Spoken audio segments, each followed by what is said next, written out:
15 doctors at the hospital, can't save the billionaire. Black genius cleaner's son, sees what nobody. Sirens wailed through the corridors as Preston Wells, one of the wealthiest men in the country, was rushed into the emergency room. His body convulsed against the stretcher, machines shrieking in protest, while a dozen white coats circled like vultures around a man they could not save. 15 of the nation's finest specialists barked orders, clashed over theories, and flipped through charts with trembling hands. Every treatment had failed. Every guess had collapsed. Preston's heartbeat staggered closer to silence, and no one could explain why. At the far edge of the chaos, almost invisible against the sterile walls, a boy stood quietly. Malik Thompson, 14 years old, clutched a mop handle beside his mother, Tasha Brooks, who scrubbed floors no one noticed. Yet while others argued, Malik's eyes never left Preston Wells. He caught tremors others dismissed, discolorations ignored, and patterns no one else dared to consider. The room pulsed with arrogance and desperation, but Malik saw something different. Something dangerous, something deadly. And though no one would believe it, what he saw was the truth. In a few moments, this boy, son of a cleaning lady, would confront the best minds in medicine. He would challenge their authority, their pride, their very competence. And if he was right, he wouldn't just save Preston Wells. He would expose a secret that could tear open a conspiracy, humiliate the nation's top doctors, and rewrite the limits of genius. The command center of medicine had turned into a shouting match. Monitors beeped like alarms of doom while doctors argued over Preston Wells's collapsing body. One demanded stronger cardiac stimulants. Another swore it was pulmonary. A third suggested an autoimmune storm. Each voice grew louder, each theory more desperate. Charts piled across the bed rails, scans flickered on screens, and syringes were prepared and discarded in seconds. Nothing worked. Every attempt was like throwing water on a raging inferno, futile, frantic, and terrifying. Through the clamor, Malik's eyes fixed on smaller truths. A glass of water on the tray trembled each time Preston's hand spasmed. His lips carried a faint bluish tint, not from lack of oxygen, but something deeper. Even the rhythmic jerks in Preston's arms seemed too patent to be random. Malik had seen them before, not in real life, but in the pages of medical texts he devoured while his mother worked night shifts. He gripped the mop tighter, his pulse racing. The answer was forming in his mind, sharp and undeniable. A nurse leaned closer to adjust Preston's oxygen mask, and Malik whispered the words that could change everything. "It is poisoning." The nurse froze, eyes widening at the audacity. A 14-year-old boy had just diagnosed what 15 doctors could not. She glanced back toward the crowd of specialists, uncertainty flashing in her expression. But the ripple did not go unnoticed. Dr. Andre Bennett snapped his head toward Malik, his voice cutting like glass. "What did you say?" Malik swallowed hard but did not look away. It is not his heart. It is not his lungs. He is being poisoned. The room erupted in disbelief. Laughter rolled like thunder. Dr. Jason Mendez sneered openly. "Poisoning? This is not a detective novel, boy. This is medicine." Jack Callahan, the hospital administrator, stepped forward, his authority echoing in the room. "This child has no place here. Tasha, remove him at once." Tasha Brooks reached for her son's arm, panic etched across her face, but Malik shook his head gently. His voice, though quiet, carried the weight of certainty. "If you do not test for toxins, Preston Wells will die within 12 hours. The words sliced through the arrogance. Even the monitors seemed to pause, as if the machines themselves recognized the truth lingering in the air. Dr. Bennett scoffed, waving dismissively. "Ridiculous. We are talking about the most powerful patient in the country, not some street accident. We do not waste time chasing fantasies." But Malik held his ground. "I am not guessing. The tremors, the discoloration, the timing of his episodes, it matches mercury poisoning. Look at his gums. Look at his skin. The signs are right in front of you." For a moment, silence returned. Then the laughter resumed, harsher this time, meant to humiliate rather than dismiss. Dr. Mendez chuckled bitterly. "And what are you, boy? A janitor's son playing doctor?" "Sit down before you embarrass yourself further." Malik's jaw tightened. He was invisible to them, a shadow sweeping floors. But invisibility had its advantages. He saw what they refused to see, a child daring to challenge empires of pride. And if he was wrong, he would be ruined.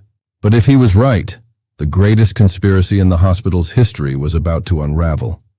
The monitors surrounding Preston Wells screamed warnings in jagged rhythms.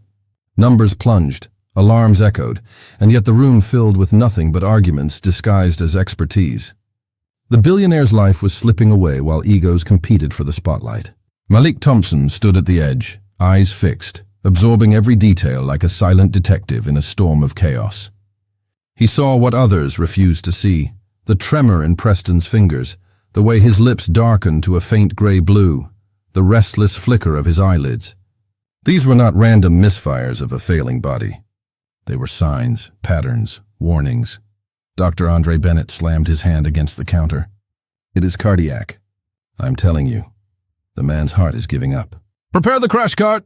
Dr. Jason Mendez scoffed, shaking his head. You are blind, Andre. This is clearly neurological. I will not waste time shocking a man whose brain is shutting down. The two senior physicians glared at one another, their voices rising louder than the beeping machines. Malik stepped forward again, steady but firm. It is not the heart. It is not the brain. It is poisoning. The words sliced through the room. For a moment the storm went silent. A nurse carrying a tray of instruments froze, her eyes darting toward the boy. Dr. Bennett's face curled with disdain. Poisoning? From a janitor's son? This is no place for fairy tales, boy. Jason Mendez chuckled, loud enough for the room to hear. Next, he will be diagnosing us all with curses and bad luck. Malik did not flinch. His voice, though soft, carried a clarity that demanded attention. Look at the water glass near his bed. His hand could not even lift it without shaking. The tremor is distinct. His lips are discolored, not oxygen deprivation, not cardiac arrest. And his sweat, it smells metallic. That is mercury. Gasps fluttered among the younger staff. But Jack Callahan, the hospital director, quickly restored order with the weight of his authority. That is enough. You will step back immediately. Tasha Brooks rushed to her son's side, gripping his arm. Her voice trembled with fear. Malik, please stop this. These men do not want your help. You will only make them angry. Malik turned to her, his face set with a conviction far beyond his years. If I stay quiet, Preston Wells will die. His words struck the room harder than any alarm. Tasha's breath caught, torn between fear for her child and awe at his courage. Dr. Bennett rolled his eyes. This is absurd. A child with second-hand knowledge thinks he can outsmart men with decades of practice. But while the senior doctors scoffed, one man at the back of the crowd leaned forward. Dr. Daniel Ruiz, younger and quieter, replayed Malik's observations in his mind. Tremors, discoloration, metallic odor. He had seen a similar case once during his residency overseas, a rare mercury poisoning in a factory worker. He did not speak yet, but a seed of doubt grew inside him. Meanwhile, Preston's vitals spiraled lower. The room that once pulsed with arrogance now throbbed with fear. Every wasted second dragged the man closer to the edge. Malik's voice rose once more, cutting through the panic. Test his blood. Test it now. You will find mercury. If you delay, you will be the reason he does not survive. Jack Callahan's jaw tightened. His pride and authority were being tested by a boy barely in his teens. You are out of line, Malik. Step away before I have security remove you. But Malik did not move. His eyes locked on Preston Wells, then on the monitors that screamed for attention. His voice carried both urgency and calm certainty. You can throw me out after you prove me wrong. But if you do nothing, you will be signing his death certificate with your silence. The room stood at a breaking point. Every heartbeat of Preston Wells now echoed like a drum of fate. The arrogance of the experts, the quiet conviction of a boy, the fear of a mother, and the fragile hope of a single doctor willing to listen, all collided in a storm that had only one truth waiting to be revealed. The hospital room went silent when the test results came back. A nurse rushed in with the report, her hands trembling as she passed it to Dr. Ruiz. He scanned the paper once, then twice, his face turning pale. His voice cracked as he read aloud. Positive. Mercury levels are off the charts. The words landed like a thunderclap. Every head in the room turned toward Malik. The boy who had been mocked, dismissed and silenced, now stood taller without moving a step. The narration cut through the tension like a knife. The boy was right. The experts were wrong. Dr. Bennett's confident smirk vanished. Jason Mendez shifted uncomfortably, his eyes dropping to the floor. Even Jack Callahan's stern authority cracked, his jaw tightening as disbelief spread across his face. The weight of humiliation settled on the so-called best minds in medicine, undone by the sharp eyes of a 14-year-old boy. Malik did not smile. His gaze stayed fixed on Preston Wells, whose vitals slowly began to stabilize as the correct antidotes were prepared. Life was creeping back into the billionaire's body, but the mystery of why he had been poisoned still lingered like smoke in the room. As doctors rushed to administer treatment, Malik whispered to his mother, "Someone did this on purpose, and I think I know who." Tasha Brooks stared at him, confused and worried. "Malik, what are you talking about?" He recalled a faint moment earlier in the day, when he had passed Preston's private room while helping with cleaning supplies. A thermos bottle had sat on the table beside the billionaire's bed. Malik had noticed a strange odor then, faint, metallic, almost sour. At the time, it meant nothing. Now it meant everything. The camera followed Malik's eyes as they shifted to the glass thermos, still sitting quietly on the bedside table. He pointed. "Check that. The poison is in there." The room froze again. A technician quickly tested the residue. Within minutes, confirmation arrived. The thermos contained traces of mercury. Jack Callahan's expression hardened. This was not an accident. The hunt for answers began. Who had access to Preston Wells' food and drink? Who had reason to want him gone? It was then Rebecca Lang entered the scene. She walked into the hospital with perfect posture, her designer coat draped elegantly over her shoulders. Her beauty was undeniable, her charm disarming. But her eyes, sharp and calculating, betrayed something darker beneath. Whispers spread through the staff, Preston's ex-wife. Estranged, but still close enough to visit. Dr. Ruiz explained the findings, while Jack Callahan stood firm. The poison came from the thermos. Only someone with access could have done this. Rebecca's smile never faltered. "That is absurd." "Do you really think I would try to harm Preston?" "I came here to see him, nothing more." Malik's voice, small but steady, broke through the air. "You were in his room before he collapsed. I saw you. You brought that thermos." All eyes shifted to her. For the first time, her mask slipped. The elegance in her posture cracked, and anger flashed across her face before she quickly smoothed it back into a smile. "Are you going to take the word of a janitor's son?" She hissed, her voice sharp with contempt, but it was too late. Security had already moved closer. Detectives called in by hospital authorities stepped forward.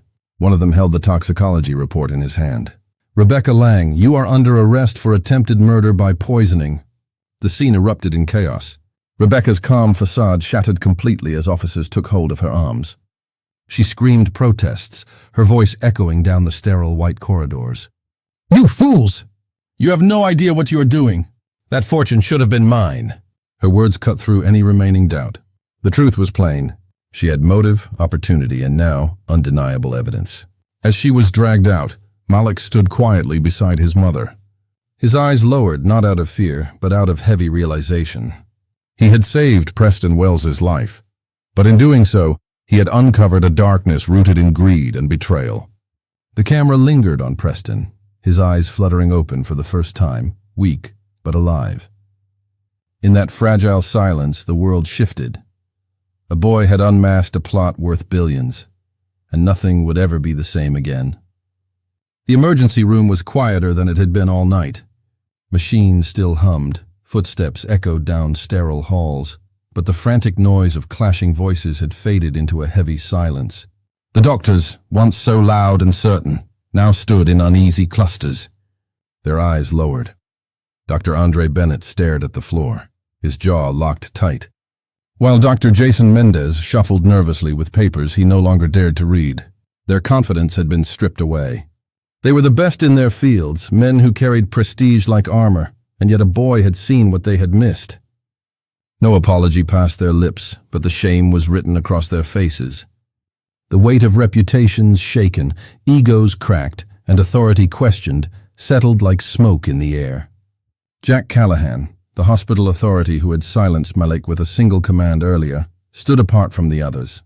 His hands were clasped behind his back, shoulders rigid. He had dismissed the boy, had laughed off his warning, had nearly allowed a billionaire to die because he trusted pride more than truth. When he finally spoke, his voice carried the gravel of humility. "We owe you more than words, Malik. I was wrong to push you aside. You saw what we could not. For that, I will never forget." Malik did not gloat. His expression stayed calm, thoughtful, as though the victory was not his alone, but for something larger. Tasha Brooks, who had watched her son risk everything, wiped her eyes with the sleeve of her uniform. She stepped forward, her voice trembling with both fear and pride. "Malik, you could have been punished, ignored, laughed at again. But you stood your ground. You saved a life, and you showed them who you really are." Her words broke through the tension in the room. For years she had carried a mop, bent her back to unseen labor, and raised her son with nothing but scraps of opportunity. Now she looked at him as though she was seeing him for the first time.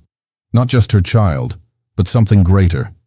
Hours later, when the immediate danger had passed, Preston Wells himself requested to see Malik. The billionaire's strength was not fully restored, but his mind was clear enough to understand the truth. He sat upright in his private room, pale but alive, when Malik and his mother entered. The boy hesitated, unsure if he belonged in a room lined with luxury and guarded by silent staff. But Preston extended his hand, steady despite weakness. "Malik Thompson," he said softly, "you did not just save my life. You reminded me and everyone here that wisdom does not come with titles or wealth. It comes with courage, observation, and honesty." Malik shook his hand, his small fingers swallowed by Preston's. The boy's eyes held no arrogance, only quiet strength. Preston turned toward the group of doctors standing behind. "This child has taught us humility. He showed us that truth can come from anywhere, even from someone we were too blind to see. Let this be a lesson we never forget." The words cut deep. Every doctor in the room felt them. Every nurse absorbed them, and even Jack Callahan bowed his head. For Malik and his mother, it was a moment that could never be taken away. The night a boy stepped out of the shadows and forced the world to see him. 6 months passed, but the night of revelation still echoed through the halls of St. Mary's Hospital. What had once been chaos had transformed into quiet reverence, and the name Malik Thompson was now spoken not with doubt, but with respect. In the conference wing, a boy barely tall enough to see over the lectern now stood at the head of research meetings. Doctors twice, even 3 times his age, leaned forward as Malik explained new approaches to rare conditions, his voice steady, his ideas sharper than scalpel steel.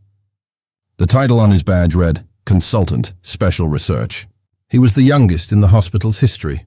Tasha Brooks often lingered outside the door, mop in hand, watching her son command rooms she had once cleaned in silence. Pride glistened in her eyes each time she saw heads nodding to Malik's words. She whispered to herself, "They finally see him. They finally see what I have always known." But Malik's journey was not limited to the hospital walls. One crisp autumn morning, a letter arrived, embossed with the seal of Harvard University. Inside, the words carried a weight beyond imagination. Full scholarship awarded to Malik Thompson. The news spread quickly. For the first time in years, the hospital cafeteria erupted in applause not for a senior surgeon, not for a breakthrough drug, but for the son of a cleaning lady who had dared to speak the truth.